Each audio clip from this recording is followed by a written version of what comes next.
Why do 90% of content creators fail to grow their audience? And how come that this 22-year-old managed to grow several channels to multiple million followers in less than 2 years? James Dumoulin built his first TikTok to over 800,000 followers when he was only 19 years old. And now his new project, TheSchoolOfHardKnocks, has over 4 million followers across all channels. Honestly, I had no idea what I was going to get myself into. What's crazy is that he did it without being an expert in his niche or having years of experience. Needless to say, I sat down with James and asked him how the hell he manages to dominate not just 1 or 2, but 4 social media platforms all at once. Man, speaking to James was seriously eye-opening because he shared everything. Guys, James figured out a way to grow consistently regardless of algorithm changes, massive competition, and the rise of AI. So if you want to create content that helps your channels grow massively, then this interview is packed with invaluable advice. Enjoy.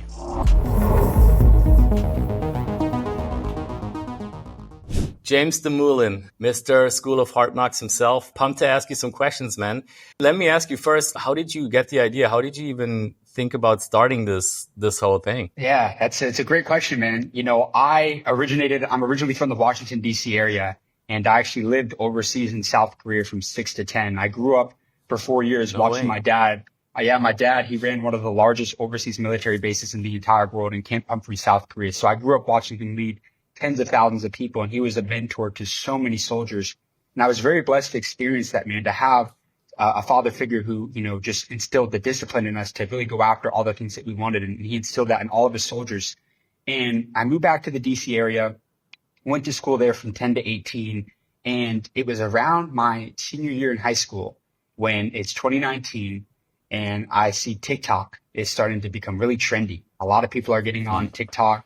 They're starting to post a lot of content. And, you know, if you're familiar with when TikTok first came out, it was always referred to as the dancing app, right? Nobody really took it seriously. Everybody was like, you know, it's for like little kids or whatever.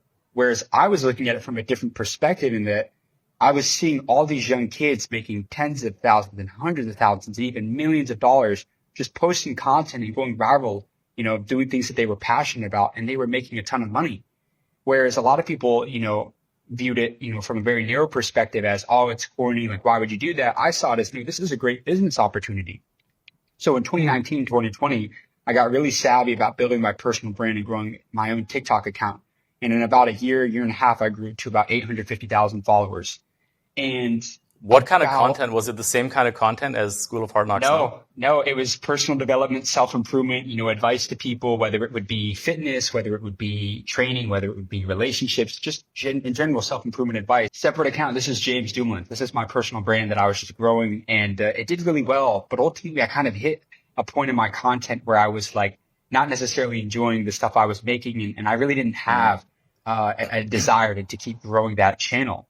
And, you know, I was very blessed and fortunate that the summer prior to moving out to Austin to go to the University of Texas. So now this is fast forward, graduate high school. This is during COVID.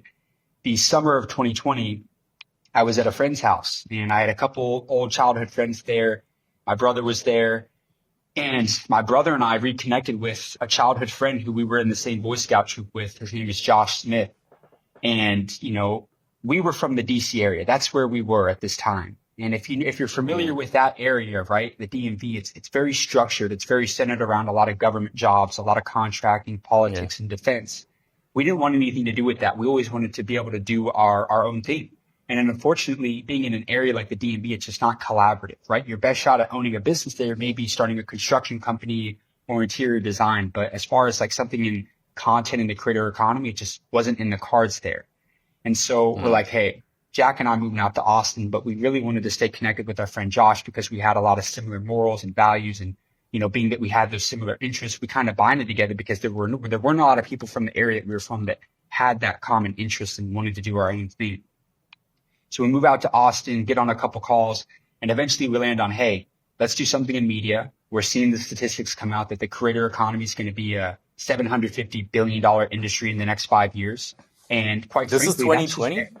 This is 2020, and so, but I would say 2021 was when we landed on the idea. 2020 is when we were all kind of doing our own thing. I was still making content. My brother Jack was finishing up in college, and he had his own consulting company where he was building out software for some people. And Josh, our third partner, before we had started Hard Knocks, was building his own marketing agency, and he had dropped out of school. But we landed on doing something in media around 2021. And this is around the spring when we really fine-tuned that, hey, we're going to do something business related. We're going to do something in content. Just because, the revenue multiples, man, I firmly believe that media has got to be one of the best industries. It's a long game. It's not quick money, but it's a great industry to be in. And so we started the channel, The School of Hard Knocks. And it was originally just the three of us, myself, my brother Jack, and Josh, just posting content about business. And because I had a lot of experience in growing short form channels, we grew it to about 25,000 followers within a month or two. But at the same time, we realized that our bottleneck was most people don't care about hearing business advice from three young 20-year-old kids, regardless of whether we were relaying other people's success stories and giving our own advice from success that we had in some of our own personal ventures. We realized that, man, we could scale this thing up so much faster if we got experts, industry experts across finance, across tech, across real estate. It didn't matter the business, but get people who had been in the game for 15, 20, 30, 40, 50 years that have exited companies for 8, 9, 10 figures, that have been able to scale up to $100 million in revenue, right? And get those perspectives and relay them to the younger generation in an entertaining way, right? And so, that's what we did. And that was around mid to late 2021 when we made that pivot. And, here we are, 2024, we've grown to over 4 million followers on all platforms, have been able to interview some of the most successful business owners and entrepreneurs in the entire world and really be able to build a business out of this.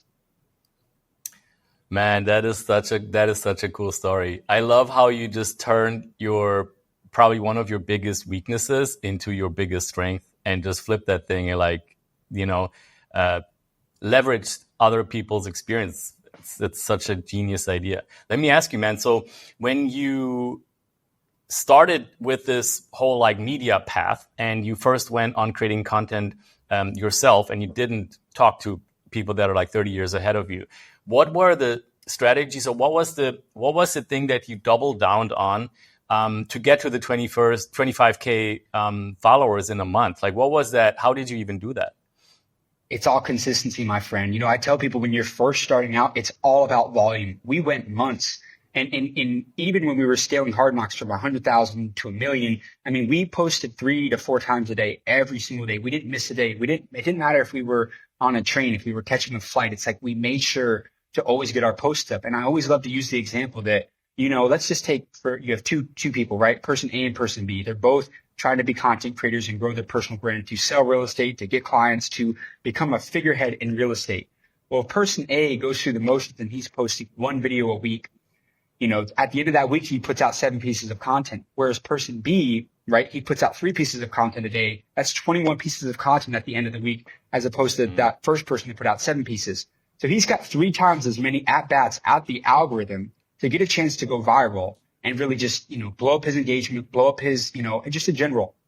These algorithms, the more consistent you are within a particular niche, they are able to recognize you as an authority within that realm. So in other words, if you're constantly putting out interview type content, the more you do it consistently, the more that platform is going to reward you for keeping people engaged and on their platform, right? And so a big thing that was important too is, as I mentioned, when we got to that 25K mark, we were doing sporadic things, trying to figure out really what works. And I encourage this at first, when you're first starting to really grow your brand, it's okay to try different things. But when you start to, look at your analytics and see what's working, that's when you double down in 10X. So for example, our first interview video that we did 100,000 views and we had 25,000 followers. And that type of engagement and reach on an account with 25,000 followers, it says a lot because it just goes to show that, hey, this is doing really well with your audience, that it's going way beyond that to the masses. And it's hey, if you can double down here, hey, the numbers don't lie. That's the type of content you need to keep putting out. And that's what we did. We pivoted, right? As opposed to, getting stuck that, hey, we were kind of stagnant. We weren't really growing. We got discouraged and just kind of gave up on it. No, it's little pivots. And a lot of people, they fail to realize that. And that's what ultimately prevents them from being able to scale that account out there. So I would say most importantly, it's always going to be consistency. It's always going to be pivots and just innovating, man. A lot of these niches are so saturated. So I like to talk about interview content because we were one of the original, street interviews, types of content that were out there, right? We were in the game a lot longer than most people. You go to Miami now, you've got 30 people that are holding a microphone trying to interview people, right? Yeah. They're not going to be there for longer than 2 or 3 weeks because I've just seen it happen. That's just the fact of the matter. And we've always found ways to innovate. So in other words, when we first started out, we were never in the videos. It was always just the person, and we were just recording them, asking them questions. But then we started to realize that, hey, if we put an actual face on the brand, people are going to buy more into us. The algorithm's going to recognize us more. People are going to recognize us more. It's going to allow us to grow a brand and a face to a name.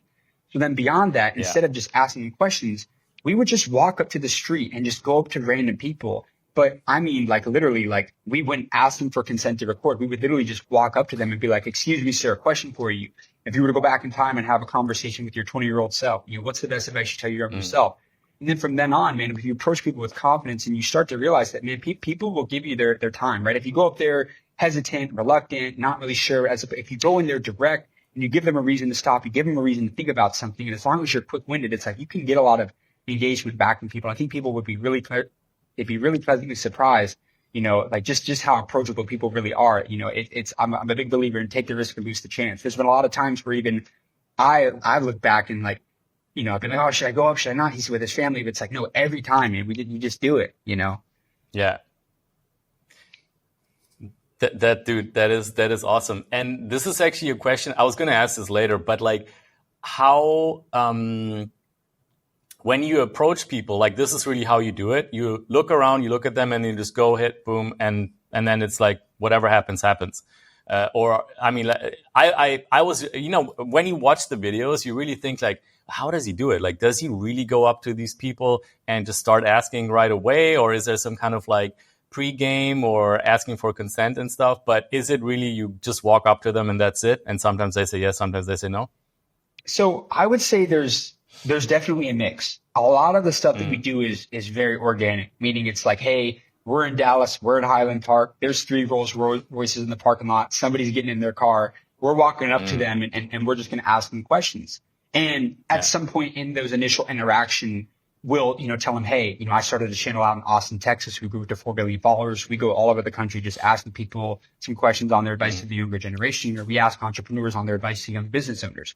And so there's times where like, we get a lot of inbound DMs from people that are running big companies, and they'll be like, hey, I'm in this city, and if you guys are out here, I'd love to do a video on my Ferrari. So it's like, if it makes sense, right, to where we'll set it up like that to create some engaging, some entertaining content, then we'll do that. And it may be a little bit set up in advance. But typically, I'd say a lot of the time, at least 60 to 70% of the time, it's genuinely us just going to different cities to travel, and connect with other people, and find random people. And that's the other thing I love, is that a lot of people tell us, it's like, hey, you guys have gotten to a point where there's a lot of people that you guys could get on your channel. But there's something about the raw organic style of going up to the guy in a t-shirt and flip flops out in Scottsdale, Arizona, and you realize that he just sold a company or he's worth $500 million, and I find a lot of enjoyment out of that, right? It's because everybody has their own perspective. Everybody's different. A big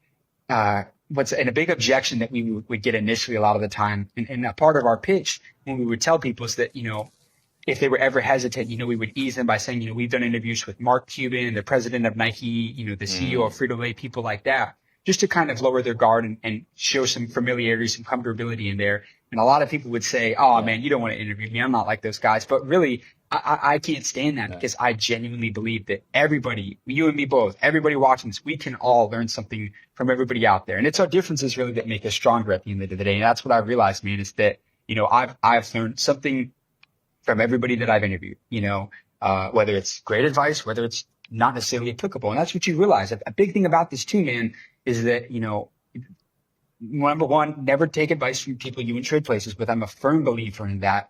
And that's why it's important to realize the situation, the vehicle, the places where people are that are giving you the advice, so that way you can vet it and see like, hey, is this fit for me, or should I kind of look in another direction? But ultimately I'm all about getting as many perspectives as possible. Yeah. Yeah. This is actually something that I really appreciate about the channel. Not everyone that's on there like really resonates with me, but oftentimes, man, it's like the people that you would least expect on first sight, when you see them, that give you like the shit where you're like, oh my God, like this is pure gold, right? Where you like, you wouldn't really relate to the person just looking at them, but when you hear them talk, you're like, this resonates so much. This is some crazy valuable shit. Like the things that I've heard on your channel this is actually something that it has done for me personally. It has made me more open-minded, man, because you get such a volume of different characters and people sharing their story. And I'm like, there's someone sitting there with like bling everywhere, Louis Vuitton, I'm like, cringe a little bit. And then he just goes on this thing. I'm like, holy crap, this guy has insights that I'm just, who am I to judge people without even knowing shit about them, right? And this is what I really appreciated. So, which I really appreciate. So thank you for giving us access to that, man. Absolutely, my friend. I have a question about the character traits that it takes to do what you guys are doing. What do you think differentiates you from others who are not having the success that you have? You already talked about 10xing and like having the audacity to walk up to people. Like, what do you think are character traits that you guys are leveraging that are helping you to get this crazy success? Man, we're relentless. We are relentless. And I say that because it does not matter. It did not matter where we would be. We could be in an ice cream shop. We could be getting a sub. We could be on a cruise.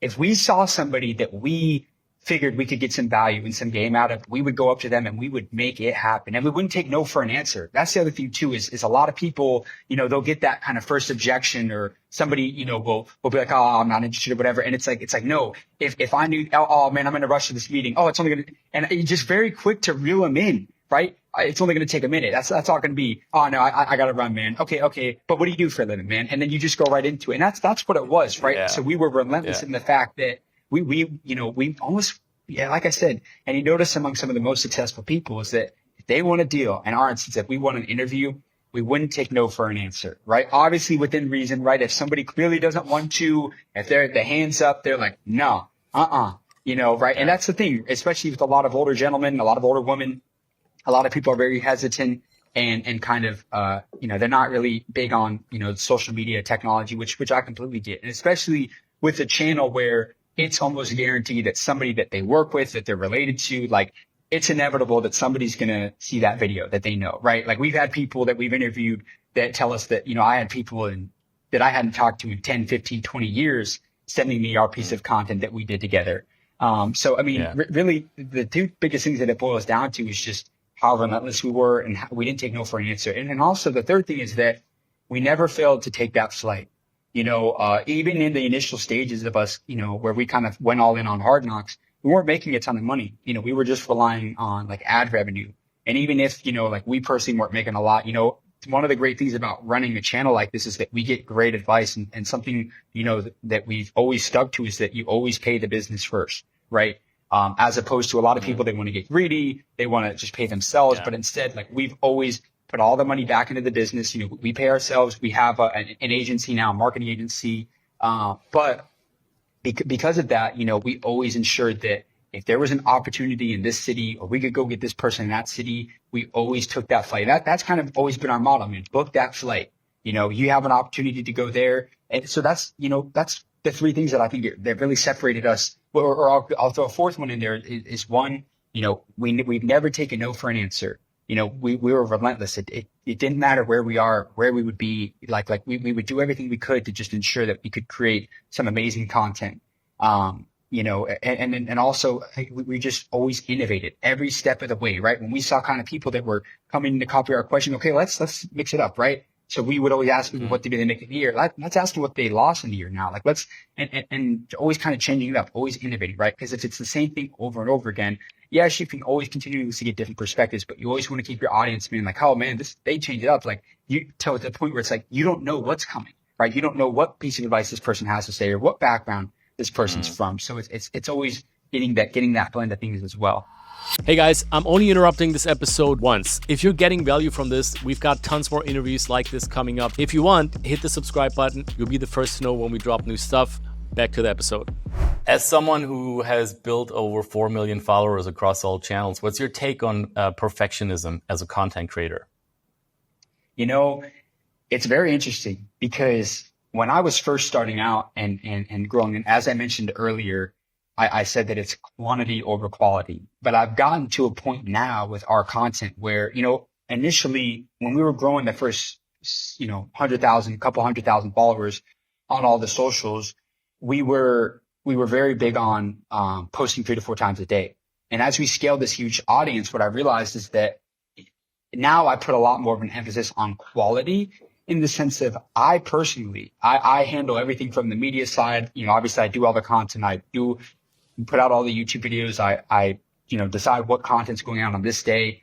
I won't post a video unless I know for a fact that it can hit 500,000 views on Instagram. I won't. That's my philosophy. That's my rule. And so initially, like I said, when you're first trying to scale, get that base audience, a lot of people, like I said, they'll psych themselves out. They'll put so much effort into a piece of content and it doesn't get the results that they're looking for. So immediately they start to second guess, get discouraged. Somebody's in their ear saying, man, you shouldn't be doing that or whatever. And I've seen this happen so many times, right? Somebody will come to me and they'll say, hey man, I'm trying to go on content, social media, and I kind of know where the conversation's heading, because it's like, hey, look, I fully support you. This is my blueprint. This is what I've done. Like I'm giving you the path right here. Like this is all it is, and take it in. And a lot of people, they'll do it for a couple weeks, for a month, and they won't get those initial views or whatever that they're looking for, and they'll immediately get discouraged. So unfortunately, like when it comes to content, perfectionism is a thing. But I've also realized this too, is it's all about the little things, right? The little things in a video can make the difference between 1 million views and 10 million views. It can make the difference between 100,000 views and 1 million views. For example, the number one most important thing in every video is always going to be your hook. Right? Those first 3 to 5 seconds, everybody's attention span who's on social media is so short now that if you don't captivate that audience, if you don't captivate that consumer of your content within the first 3 to 5 seconds, you've already lost, right? Because the two most important things on all social media, especially the short form algorithms, Facebook, Instagram, Reels, TikTok, the two most important things is watch time and completion rate. So that means the number one most important metric on any social media platform that they care about is, can you keep a viewer on their platform? If you do that, they will reward you. So if you can get them within the first 3 to 5 seconds with a captivating and engaging hook, that viewer is way more inclined to watch through that video, right? And so that's why, we work with a lot of, we work with a lot of the people that we interview, we do all their social media for them, right? That's a part of our agency. And one of the biggest things that we always instill and emphasize to all of our clients is that the biggest mistake, and I'll say this, the biggest mistake that people make when they are creating content, especially when they're starting out, they don't have a brand, people don't know who they are, is they make the assumption that people know who the fuck they are, right? That is the biggest mistake, because when you're posting on a platform, you're posting to billions of people, right? And if you don't have a big base, when I mean a big base, I mean, even if you've got 10, 20, 50,000 followers, like that's still very commendable. It's very respectable. Like that, it's hard, especially now with how saturated social media is. It's not easy. It's not easy to grow on platforms now if you don't follow, right, these things, right? Like if you're not consistent, if you're not putting in all the effort, but right, you have to establish some sort of like credibility. Like, look, why should people listen to you, right? If you just go into it, right, this is how you delegate, right? Okay, well, why should people listen to you talk about why to delegate, right? And so in our instance, that's why we always ensured, right, in those first seconds, right, whether you're asking somebody, the money they made in a year, if you're walking up to them in a Ferrari or on a yacht, right? That's the type of stuff that's going to lure people in. They're going to be like, okay, holy shit, this guy's on a yacht. What does he have to say? How did he get this $10 million boat? How did he get this $700,000 Ferrari, right? And that's not to say that, like, that's definitely not everything, right? Like, even though we interview a lot of people doing all these things, I am definitely not like a very material person. I just know that a lot of the stuff when it comes to social media is that sells, right? People see that and that sells. So then that's why, like, we'll incorporate that in a lot of our content. But man, yeah, I mean, perfectionism, it's unfortunately always going to be a thing. Even I deal with that. It's like, I won't put a video out for a day. Like if I'm not, I'm not there yet, or I'll second guess myself and be like, I need to put a video out today. But it's just like, I don't know if I want to post this today. So it's like, it happens, man. As content creators, I'll say that that's probably got to be up there for the top professions of like how common it is and how easy it is to get in your own head. So it's something that we all have to work on. But ultimately, like I said, I'm much more of a proponent of just getting the content out. Don't hold your content hostage. Just get it out and just keep innovating. Yeah. But let me go back a step to that formula that you were talking about. You teased it with like you start with a hook. So what is the formula that you look at, or what are the elements that you look for in a post that will make 500K or 1 million views versus much less than that? Absolutely. So I'll give you kind of two different perspectives here. So first of all, the number one, bar none, the absolute most important concept when you are making a video is going to be your hook, right? And now, for example, I gave you our example of what a hook could be, right? When you're walking up to a car, excuse me, sir, is this your yacht? Boom. First 2 to 3 seconds, that's how the video starts. The person says, yes, it is my yacht. Okay, boom. That person's engaged, right? On the other instance, let's say that I'm a person, I've sold $20 million worth, or I own $20 million worth of real estate. And I want to make content about real estate and I want to draw a crowd, right? Instead of saying, the single family housing market is not doing well today. Start that video with saying, I've invested and sold over $20 million worth of real estate. And I'm here to tell you the number one reason why the single family housing market has hit a tank is because of this. Because that person establishes that credibility, they're way more interested. And another example, this could be, you have to talk directly to that person, to the avatar across the screen that you're really trying to reach. So a great hook that I've noticed that works really well is when you start it with, you need to do this, right? When you address that person on the other end directly, right? This is why you're broke. You need to stop being broke. Those types of things, when you address that person directly there, it's very important, right? So hook's very important, either establishing credibility or addressing that direct person who you were talking to, right? You can't just go into a video saying, this is why I delegate in my business, right? Because I'm telling you, people are not going to stay engaged. You get beyond the hook though. Yeah. I've always said that there's 3 really main compelling types of content that you can make that performs well.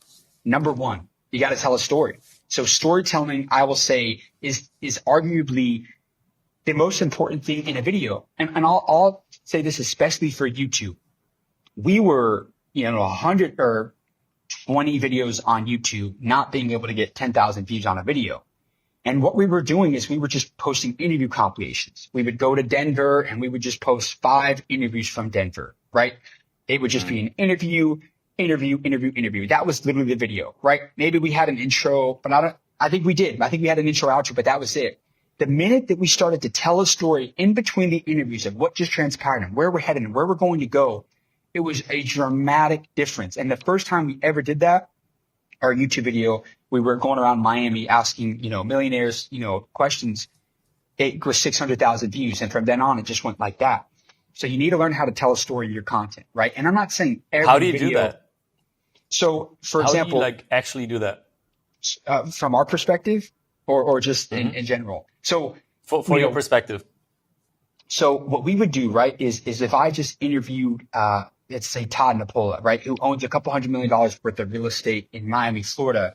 And I just interviewed him and I was at his $1 billion office out in Aventura. I would make sure that right before going into there, I would set it up and, hey guys, we're about to go interview 9-figure Miami real estate entrepreneur to ask him how he was able to accumulate 9 figures worth of real estate. Let's go see what he has to say. Boom. Hey Todd, how's it going? Right? You're showing the story. You're showing right behind the scenes of us linking up. Go right into it. Following the interview, boom. Man, that was insane. I can't believe the game that he just dropped on all this, right? He really just gave you guys the blueprint right there. That was phenomenal, man. But that being said, man, let's go get this next one. And you keep it going, right? Because the problem is like, if you're just doing compilations, right? There's no storyline a lot. Like you want the viewer to be engaged, right? If it's just question after question and answer and person to person, like it can work. And I'm sure that it's worked for some people, but I've really noticed that people will fall in love with you a lot more as a creator if you start to tell that story. It builds character, builds personality, right? People like you beyond just that person that you're interviewing, right? Which is very important as well. And that's also what's led to our success a lot, right? Is it because people have been able to buy into myself, asking the questions and they love the content. It's like, hey, it just makes sense. Now, going back to like talking about short form content, you have your hook, okay? The 3 main components that I always tell people on what a video can consist of is either 1, telling a story. Talk about a story of how you went broke or you lost $50,000 in a year and you made it all back and then you made 200 grand, right? So storytelling. Number two, it's got to be something of value, right? Something that either educates, gives that consumer a piece of value that they may have not gotten on their own or just in general, right? So it's storytelling, value. And the third one is like entertainment, right? The key is to find a way to mix this all together. So for example, with us, right? You throw the entertainment factor in there by, again, showing the yacht, showing the car, showing the walk up, showing the rejection, showing the overcoming the objection to get the interview, walking up to the person, excuse me, sir, right? So that's number one, the entertainment factor. Number two, get them to tell a story, get personal with them, right? Have you been broke? Tell me a story about how broke you were, right? You know, and get them to really go deep. And I've noticed that when you do that, that is one question that gets people just to really start to open up, right? Especially successful people, man. And this is, again, you know, I'll say this, the wealthiest people that I've met are some of the most willing people to help provide value, and give advice to other people. And this is a big misconception about just people in society in today's world, right? I will always say that the most bitter people I've met are people that are broke. And not all of them, right? A lot of people, you can't, control your circumstances and I'll fully, commend that, you know. But I have noticed that there is that misconception there. But going back to it, it's telling the story. It's having the entertainment factor, providing some sort of value, right? And for us, I always try and dig, man. And this is another thing with my interviews too, is people don't realize this is a lot of our interviews, people just see a minute and a half clip of what's really a 20 to 30 minute interview on the street too, right?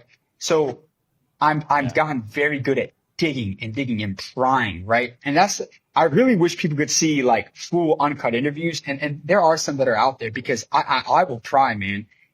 I've learned that I don't necessarily go in with a set of questions. I'll have a few questions that I'll plan to ask them. But generally, the majority of the interview is going to consist of the answers that they give me. So if you tell me about, you know, hey, if I ask you, what advice would you give to somebody trying to make $1 million this next year? And you say, man, it doesn't come overnight. Be patient. Okay, well, what's the importance of that delayed gratification? What has it done for you, right? Or if somebody says, you know, it's important not to diversify, right? Well, I'll ask them, man, well, how important was it for you to focus on becoming an expert, the best in the world at this one industry, right? They're going to feed you that next question to ask them. And it just goes on from there and there. And so it's entertainment, telling the story, and then it's providing some sort of value, right? But I'll always say the hook is the most important.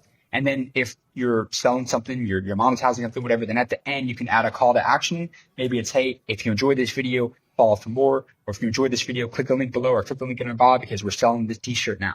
So that's kind of always been my formula. I've always said that like any piece of content it's those three things really: telling a story, having some sort of entertainment factor. And I say entertainment because this could apply to somebody making, you know, something about comedy. You could apply something comedic or entertaining within a niche about real estate, right? Hopping on a trend, like all that stuff helps, especially when we're talking about virality and trying to hit those viral videos. But where you can find the golden ticket is trying to get all three of those together. And that's ultimately what we try to incorporate in all of our videos, right? Get them to get personal and tell a story, have them give advice that people, maybe it's a quote or a soundbite that somebody's never heard before. And then again, having that entertainment factor in there to really engage and keep people in tune for that entire interview. Awesome, man. Thanks for sharing that. That's pure gold. Let me ask you, man. So you guys built, you know, millions of followers. You have over 1 million on, well over 1 million on TikTok, Instagram, super rapidly now building YouTube as well. What do you think are the differences between the three platforms in terms of like how do you adapt the content? Because you shoot content and then you like adapt it to all the platforms and make sure that they perform on all of them, right? How do you do that? So you know, what's very interesting is when TikTok came onto the scene in 2019 and they just became the #1 search engine, right? They overtook Google. TikTok, it quickly became the hottest platform, the hottest algorithm, the hottest search engine in the entire world. We quickly saw Instagram and Facebook come out with Reels. And it was very interesting to see how similar they mirrored it and how similarly their algorithm reflects one another. So I'll say this, Instagram and TikTok, their algorithms right now are just about identical. If something's going to go viral on TikTok, it's going to go viral on Instagram. Not all the time, but if you've had virality on TikTok, it is very likely that and Instagram, right? If you've been able to go viral on both, if you built a following on both, it's very interesting to see how similar the algorithms react. Now Facebook is a little bit more. What I've noticed with Facebook is a lot more cyclical in the sense that you'll have a month where you'll go up 100, 200,000 followers, and then you'll kind of hit a plateau in your views, and they'll be way lower, and then it'll go like that. So Facebook, I've noticed, has been very much like that.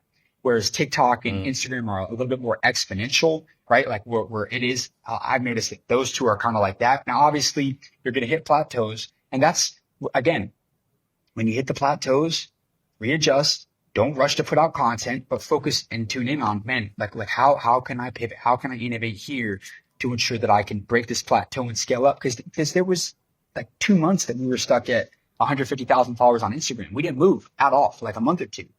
And, we never been stagnant like that in a while. And that's what it comes down to. Again, it's go back to the drawing board and figure out really like what works. But ultimately, obviously YouTube's going to be longer form. YouTube has shorts. And I would say that shorts is slightly a different dynamic than, Instagram and TikTok, right? It's similar in the sense that it's the short form platform. But it's still based off of like watch time. So all of those three, right? Instagram, Facebook, TikTok, and YouTube Shorts.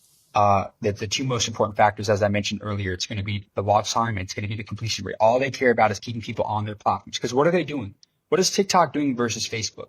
They're competing against one another to keep the people on their platforms. And what have we seen them do? We've seen them update their algorithms, right? And typically once one does that, all the others will adapt and follow suit. And number two, creator programs, right? Monetization. So for example, like people don't realize this, but Facebook pays a ton of money. People don't realize that. Facebook pays more money than Instagram. They pay more money than TikTok, arguably more than anybody else other than YouTube. But YouTube's obviously longer form content. YouTube, on the other hand, the two most important things on there is going to be your click-through rate and your watch time, right? So thumbnail, we've got a phenomenal thumbnail editor, and people, I tell you this right now, that is arguably the best investment that you'll make on YouTube, right? And Mr. Beast breaks this down a lot. He talks about this a lot. It's all about that thumbnail, right? Getting people to click on it, right? When you have a video that is, among 50 other the exact same type of video, one of the things that's going to separate it is, if it doesn't rank by SEO, it's going to be that like thumbnail. So the click-through rate is extremely important, and it's very important to have thumbnails that have the right colors, have the right contrast, have all those things so that people, are really able to, consume that type of content. And then YouTube, it comes down to, again, keeping people, on that platform to watch it for as long as they can. And that's why with YouTube, again, I brought up that it's like, man, you got to have a preview, that intro's got to hit, and then you got to tell a story throughout that entire video. But then I'll go back to as far as like the short form content platforms, they're very similar. Especially Instagram and TikTok, it's very interesting to see how they continuously mirror each other, right? If one's starting to do a little bit better, the other one's going to quickly catch on and adapt. And that's just what we've noticed, what we found to be the best. So like, we don't change up our content for any of the platforms. It's like everything that I post on Instagram goes on TikTok, goes on Facebook, and be sure, diversify your content. Do not just be like, I'm going to be a content creator, I'm going to post on TikTok. No, put it on everything. Make a Facebook page, do it. Monetize it. Like I'm telling you, a lot of people that's a sleeper platform. And Gary Vee's been on that one a lot, but it's one of the more so ones that's unsaturated, right?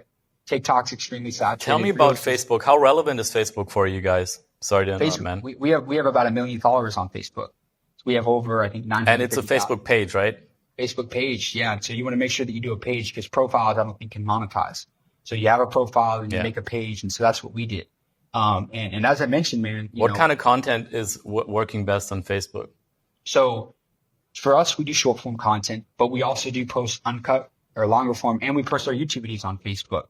And Facebook's got an interesting program called the in-stream ads program, where they pretty much pay YouTube money for, longer form videos, or even videos that are like 2 to 4 minutes long. Like they pay for those. And there's a company, I believe, if you ever heard of No Jumper, Adam 22, he owns that media company. No. They do $1 million a month.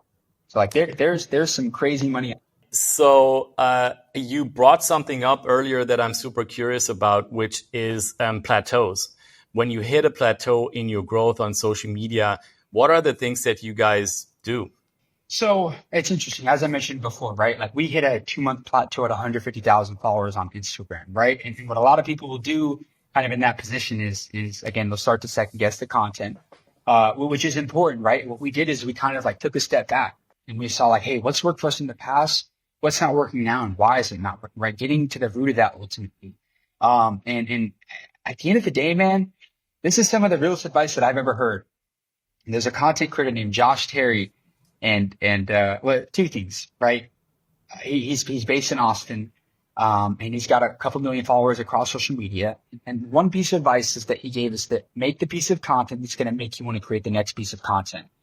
And that's not, I will say, my direct answer to this in particular, but that is advice that really stuck with me, right? And that is ultimately what gets you through those times where you are a little bit discouraged with the content that you're putting out, or you maybe you do hit those plateaus and you aren't sure like if you should keep putting out that content, right? So it's like make the piece of content that makes you want to create the next piece of content, right? Because it's very easy to burn out as a content creator, man. You're not getting those results. You're stuck at 10,000 followers for a while. But if you have that bigger picture and you have that reason, that feel for actually creating that content to begin with, it's going to make you want to go a lot harder. The second thing is, and I tell this to everybody, man, and this is the best advice that I've ever got as a content creator. And the reason why it sticks with me, man, is because there's been times where I've plateaued and there's been times where my content has sucked. It genuinely is make better content. Make better content. And I say that because so many times we hear people say, oh, I'm shadow banned, all this and that. And I'm not saying that that's not a thing, right? But 99% of the time, it's genuinely just comes down to the content that you're putting out, right? So if you are, going 5 to 10 videos with getting significantly lower views, or you're noticing that you're not growing, you're not going viral anymore, then what it comes down to, man, is doing market research, studying what videos have worked, right? A lot of this is not reinventing the wheel here. The platforms, especially like TikTok, you have the ability to go look at you can search a keyword and go look at the last 3 to 6 months, and you can filter it by like count. So you can find the most viral video by just keyword or a sentence that consists of that, and you can find every single viral video. Go find creators. You'll find 10 creators, scour, that you like.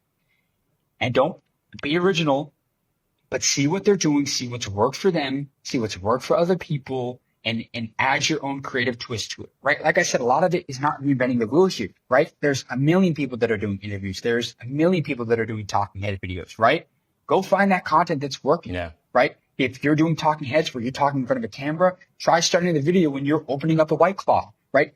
I start adding scroll stoppers. Like I said, it's the little things that makes the difference between 10,000 and 100,000 views. I'll never forget. I was eating Chipotle with a couple of content creator friends one time out here in Austin, and there was somebody that said something to me that really stuck. And he said, believe it or not, right? Everybody always, it's like, oh man, just 100,000 views is the baseline. But like if they get 100,000 views on a video, that's a great video, right? But really, there is something, whether you know it or not, whether we know it or not, that you can do consistently to get you a minimum of 1 million views on a video, 10 million views on a video, on every single video, right? And there's people that have done it. There's people that do it. And granted, maybe they've been in the game a lot longer. Maybe they have a much bigger brand. But there actually is something out there that we can all do in whatever content, whatever realm that we're making, to consistently get 5, 6-figure, 7-figure, even up to 8-figure views on a video, right? And so that's why it just comes down to, again, making the little pivots. And as soon as you're finding the things that work, 10x, double down. And that's when you start to, again, innovate, right? This has worked well for a while, but I don't want to do it too much. Otherwise, it might burn out. People might get tired of it. Okay, change here. Instead of starting with this question, we're going to start with this. Instead of starting with the question, we're going to start with an answer, right? So it's making those adjustments, right? But ultimately, man, like I said, it's 3 words: make better content. And that's all it comes down to, man. It's study what works, success leaves clues, find the videos that are going viral, scour them, right? When I was growing my personal account on my TikTok that I grew to 800,000 followers in a year, I was doing 28 million views a month. But what I would do is I had the next 6 months of my content written out, just written out. I knew what I was going to post every single day for 6 months because that's how serious I was taking it.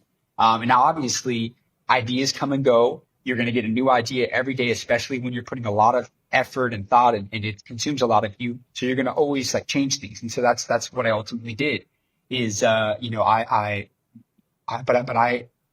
always had it written out, and I just, like I said, I never missed anything, Mm. What are mistakes that you see new creators make? Mm. The first one that I always see is again, they get very discouraged quickly, right? Media, as I mentioned before, it's two things actually. Number one is they fail to realize that media is a long game, right? I probably went 30 videos, 50 videos before I got a video that went viral. I know people that went 300 videos, 500 videos before they had a video that they got 100,000 views, and now they have 1 million followers. And so that's the thing, is that what separates the majority of people is that some people are willing to prosper through it comes out of the bigger picture. When we were doing Hard Knocks interviews, we saw the vision that, hey, this could really be a mentors at scale thing, to where we could connect with people all around the world and be able to provide value from some of the most successful people for them. And people could gravitate towards that platform.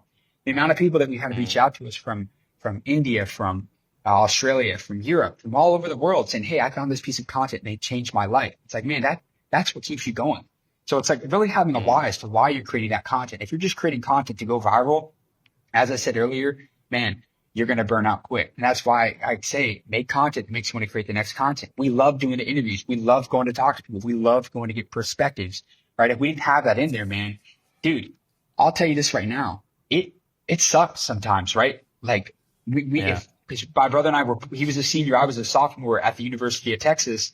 And when we weren't in class, man, we were downtown Austin, walking around for hours in the tech and the financial district, man, just trying to get advice. There's some times where you'll go 10, 15 rejections in a row. That's the most discouraging thing in the world. That makes you just want to go pack it in and just go home, man. I mean, there are people that, can be rude, man, tell you, man, get a job, all that, like literally. So some people just don't know. But hey, at the end of the day, it's one of those things where, again, everybody, it's all perspective, right? Sometimes you just have to see that and be like, he doesn't know any better. He doesn't understand what we're doing. And it's like, just let that be. It is what it is. We'll go get the next one. We'll go get the one after that. We'll go get the one after that. And so, number one, the biggest bottleneck people is that they get discouraged, right? I've seen it so many times. People come to me, hey man, I want to start a clothing brand and I want to start posting content about it. Man, let's go. Let me know how it goes. Check back in with me, see how it goes. A month from then, I'll go, check in, see how they're doing. They gave up after 3 weeks because they didn't have that hit, and so that's what it comes down to. So it's like people get, they get burnt out or they get discouraged because somebody tells them that, hey, I saw this video, man, it's corny. Why are you making content about that? It's crazy, man.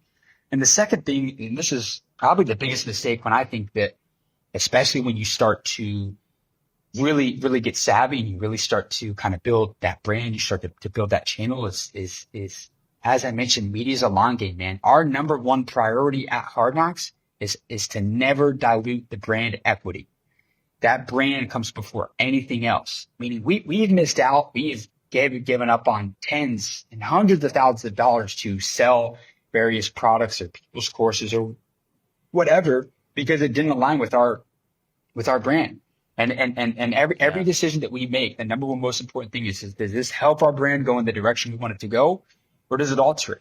And if it altered it, I don't care how much money, if it was 10 grand there, if it was 20 grand there, if it was 50, man, we wouldn't accept it. We weren't going to. So brand equity, anything that would dilute or take away from your brand and your brand equity, man, is a no-go. And I've seen so many creators kill their accounts and just they had great audiences, great followings, and they sell out. They sell out, man. But you see that in every industry. It's in music, it's in art, it's in everything. So, that's what I would say too is when you go into content, man, if that's your business, right? If you want to make a media company, if you want to make a media channel and really grow it and do something great with it look, you got to make your bread, right? Social media is not easy because that's the thing is people aren't willing to get over those first couple months where you may not be making a single dollar. You may be exchanging money to not make anything. And that's why it's like, we were all doing our own thing, but the minute it hit and we're like, hey, we just take our time away from what we were doing on the outside and put it all onto this, we knew we could make it something amazing. And that's what we did. So I would also say that as well. It's like, hey, treat, just as if it's any side hustle, it's almost like your baby, right? If you have your 9 to 5 or whatever, you better make sure that you put a couple hours into it every single day, right? Or you have 1 week where you're able to, 1 day or 2 days a week where you're able to shoot all the content for that week, for that given week that you're going to be posting those videos. So, I would say those are my 2 big things. The 2 biggest mistakes is, one, people, they look for the fast money and they quickly dilute their brand equity, and people immediately are like, this is not it. And 2 is, it's like, man, just getting discouraged ultimately. And really not like I mentioned earlier, people, they don't make those pivots, right? Albert Einstein said the definition of insanity is doing the same thing over and over again 1,000 times, expecting a different result, right? Nothing changes if nothing changes. So if you're going to go into creating content with a mindset that, hey, I'm going to one day get lucky that this is going to hit, it's like, no, you got to make those pivots, study what's working well in your niche, and how can you best adapt, and how can you best, move forward with that. Yeah. Dude, man, thank you so much for sharing these like super tactical insights on everything that you do. This is really so valuable for everyone out there who's a content creator, wants to grow their channels, wants to build their personal brand. So this is super appreciated, man. I want to ask you another question, and I'm pretty sure everyone that you get on an interview with asks you this question. But because you are the aggregator of all of these interview responses from the people that you ask, it's super interesting to hear this from you. What is the best or most impactful advice that you have received asking all of these super experienced and successful, accomplished business women and businessmen? I love this one, and it's the same one just about every time. Do you know where the most valuable piece of real estate is? Are you asking me? Yeah. Do you know? I have no idea, man. I have no idea. You mean in the world, or this is probably some kind of trick question? It is. I'll tell you where it is. It's in graveyards, because there are billion-dollar ideas sitting in the ground for people that never took action. I'm a firm believer in that. One of my favorite advices that I heard when I was in Miami a couple months ago, Thomas Keane, multimillionaire insurance person, said, procrastination is the assassination of all destination. You cannot procrastinate. You can't tomorrow. And now really is the most, and another one on that is that now is the most expensive word in the English language, in the dictionary, right? But going back to that first one, man, the most successful people, they were action takers, right? A lot of people we hear, I'm going to start this YouTube channel tomorrow, right? 6 months from now, they haven't even picked up the camera yet, right? So it's taking action every single day. On everything, fuck it, fail, right? Like a lot of people view like failure is a bad thing. Failure is only a bad thing if you quit, right? And that's the thing, man, is if we would have given up after not getting that viral video after 30, right? If we would have given up after that 29th video of not going viral, if we would have given up, like, man, we wouldn't be here. So I'm a firm believer in that one. I love that one. I was in Orlando when I asked the guy, I asked him the blueprint to becoming a millionaire, and he told me, he said, do you know where the most valuable piece of real estate is? And he told me it's in graveyards, right? Because there genuinely is. And to go a little bit more into that, what I've noticed with the most successful people, and in particular, I'd say us as well. You ask another thing, or this kind of goes back to, you were asking me about, what I think really separated us, is that you notice with the most successful people is that they lose their minds to this. They lose their mind to whatever that they're doing, whatever they're building, right? When Mark Zuckerberg was building Facebook, right, in his dorm room in Harvard, when Bill Gates was building Microsoft in the garage, like, they lost their minds. It was 24/7, and there wasn't another option, right? There was no way out. They knew that they were going to do this. And that was the same thing with us, is that we literally got so obsessed with it, right, that there was no other option. A couple more little sound bites that I love is that I'm a firm believer in focus, right? Follow one course until successful. And I love that acronym, right? Because a lot of people, they want to diversify, jump from industry to industry, but the money is made in focus, right? If you're not double down and like I said, 10xing on some of this stuff, somebody else is going to come in and eat your lunch. I am a firm believer in that focus. And then the last thing is delegate to elevate, man. I love this one right here. And this is what really, I live by this within our company, is that I would rather have, a slice of the pie than 100% of a grape. Because what we see time and time again is everybody wants to be that solopreneur when they have a business that has different verticals. And I'll never forget Cody Sperberg, very successful. He owns 5, 8-figure businesses. He said that a savvy entrepreneur looks at every vertical of his business and see who is making money off of his efforts. So, for example, somebody that we did over 13 million views with on Instagram, his name's Ani Adenukwe, and he owns the second largest sun spa and tanning franchise in all of the United States. And what he does his business though is it's brilliant, right? He owns all the commercial strips and where his tanning salons are, because he used to pay thousands of dollars worth of commissions to other agents and to other brokerages. But what he did is he owned his own brokerage, so that way he would pay himself and his company. He was spending hundreds of thousands of dollars a year on HVAC. So what did he do? He started an HVAC company. So they would not only, it would be money going to his business, but then they could do other people. So, right, it's all about that vertical integration. And media, it's so prevalent, right? Because you have the media, the content, right? You have an offer, a service that you can sell. You have the newsletter, you have long form, all these different things. And it all comes back to delegating. It all comes back to bringing in people, right? And that's what, we've really been doing, right? With the different verticals in our business and with Hard Knocks is that, dude, we've built this incredible network. Let's go find, 8-figure entrepreneurs in our case to team up on building out our community with us, to team up on our newsletter, all those little things, right? Oftentimes you're not one gem away, you're one person away. And I'm a firm believer that people will take you places that money can't, right? And that's what it comes down to at the end of the day. People buy from people that they like. And that's the whole thing about sales as well. And this is the big misconception, is that it's no sales tactic. It's not any of that. What I've learned about sales and the most successful salespeople in general is people buy from people. At the end of the day, Elon Musk, if he was on this call right now and he wanted us to wire him 10 grand, we're not even going to ask him what he wants the 10 grand for.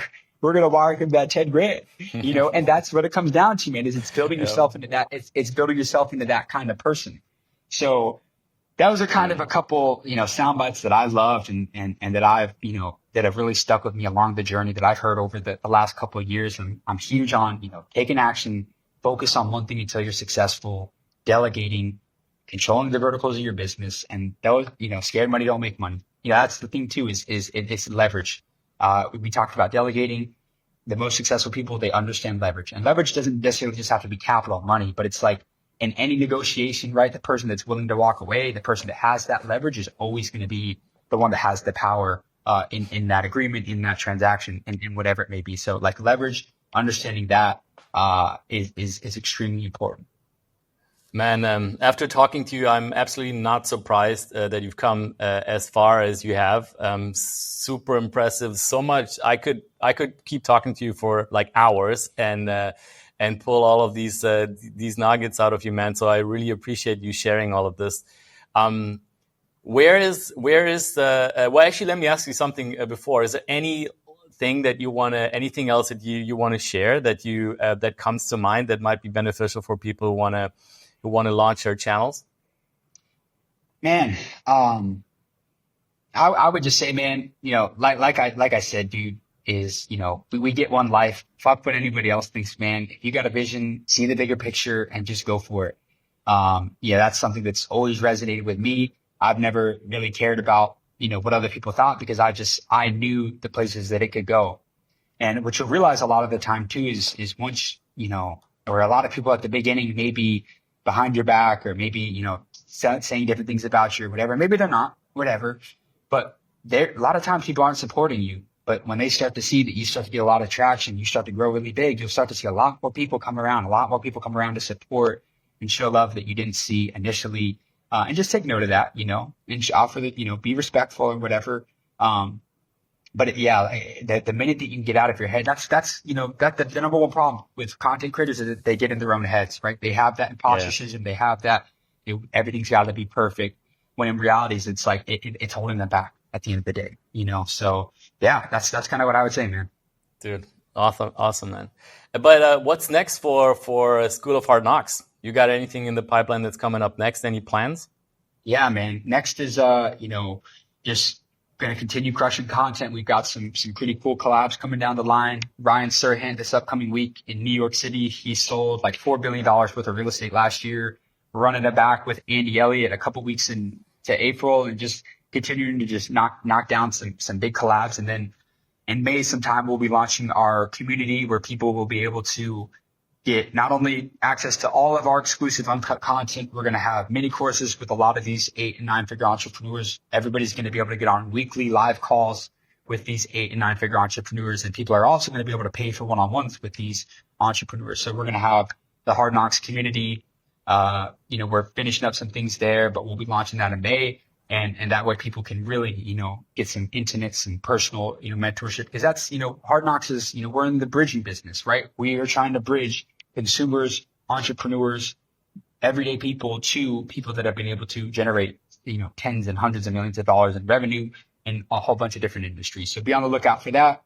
Hard Knocks newsletter we got rolled out, and then the Hard Knocks podcast as well. We put a lot of work on that, blowing that up here soon. So, and then just like I said, man, I'm always, no matter what, and this is kind of the last thing I'll say on this all, is that if you were a content creator and that's the soul of your business and you're a media company, that always comes first. You know, especially when you're starting to grow on social media, you'll have a lot of people in your ear telling you need to sell this and do that and do this to your content and do that. But always remember, never forget what got you to that point. In our instance, it was interviews. So the number one priority for Hard Knocks is always going to be putting out the best content possible for the viewers to get. And that goes with any business as well, is never forget what it was in your vehicle that got you to the point that you were. It's okay to add on different verticals, to go into different things, to go into e-commerce and do that. But always ensure that your bread and butter is taken care of. And for us, that's content. So we're always going to be putting all of our, you know, focus, you know, majority of it's always going to go into ensuring that we're putting the best content out possible. James, such a great conversation.